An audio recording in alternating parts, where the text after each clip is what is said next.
సరిగ్గా 6 నెలల క్రితం నేను చూశాను. అప్పుడే నువ్వు నా టార్గెట్ అయ్యావు.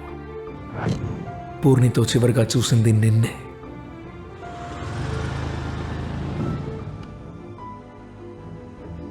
రే, నీకెంత డబ్బు కావాలో అంత ఇస్తాను.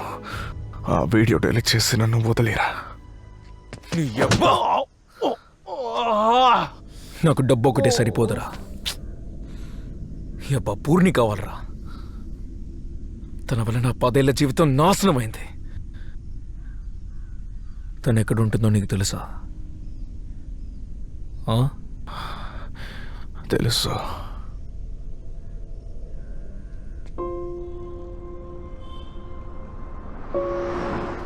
ఈ సత్య, ఇప్పుడు ఎక్కడికి తీసుకెళ్తున్నా? నా ఫామ్ హౌస్ ఒకటి ఉంది, అక్కడికి ఎవరూ రారు, నేను మాత్రమే వస్తాను. ఫామ్ హౌసా? నీకేమేం కావాలో అవన్నీ నేను కూడా పెడతాను. వారానికి ఒకసారి వస్తాను.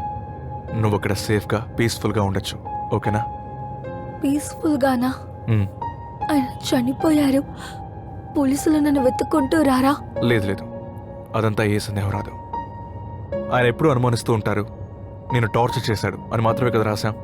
పరువు పోవడం వల్ల సూసైడ్ చేసుకున్నాడని కేసు క్లోజ్ చేసేస్తారు. నువ్వు దేని గురించి దిగులు పడకు. ఒక 4-5 మంత్స్ పోని, ఆ తర్వాత మీ అమ్మ నాన్న చోటుకెళ్ళి వాళ్ళని మీట్ అవ్వు.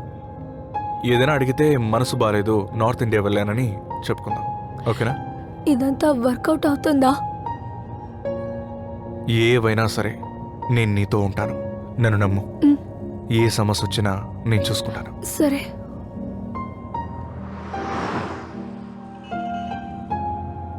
ఎరా, 10 ఏళ్ళుగా తన నీ ఫామ్ హౌస్లోనే ఉందా?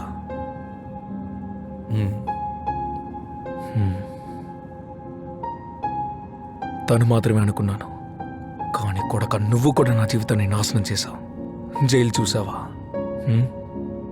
తన హస్బెండ్ చనిపోయాడని నన్ను అరెస్ట్ చేశారు. జీవితం పోయింది. దాక్కుని తిరుగుతున్నాను. మీ ఇద్దరిని ముక్కలు ముక్కలుగా నరికేస్తారా? హే మదన్, చిల్ మ్యాన్. కోపంలో పిచ్చి వాళ్ళ మాట్లాడుకో.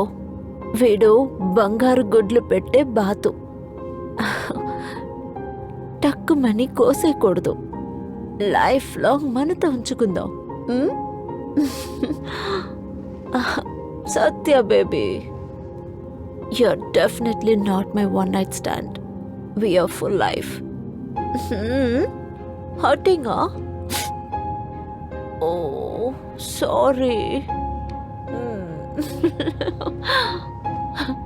ఇటు వెళ్ళాలి. వచ్చే లెఫ్ట్.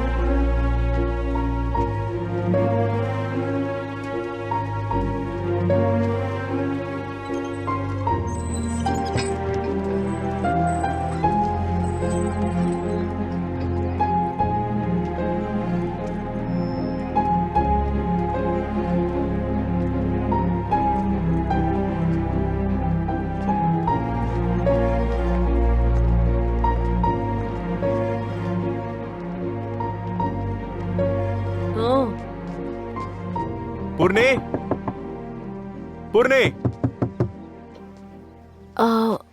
ఇక్కడ ఎవ్వరు లేరు. పూర్ణికి వినపడలేదనుకుంటా. నేను బ్యాక్ డోర్ నుంచి లోపలికి వెళ్ళి డోర్ ఓపెన్ చేస్తాను. రేయ్, తెలుసు, ఏదైనా చేస్తే వీడియో లిక్ చేస్తావు, అంతే కదా? ఇంకేం పీక్కలవు. ఏయ్ పూర్ణి, నువ్వు ఇక్కడే ఉండు, నేను లోపలికి వెళ్ళి బ్యాక్ డోర్ నుంచి ఓపెన్ చేస్తాను, ఓకే? పో.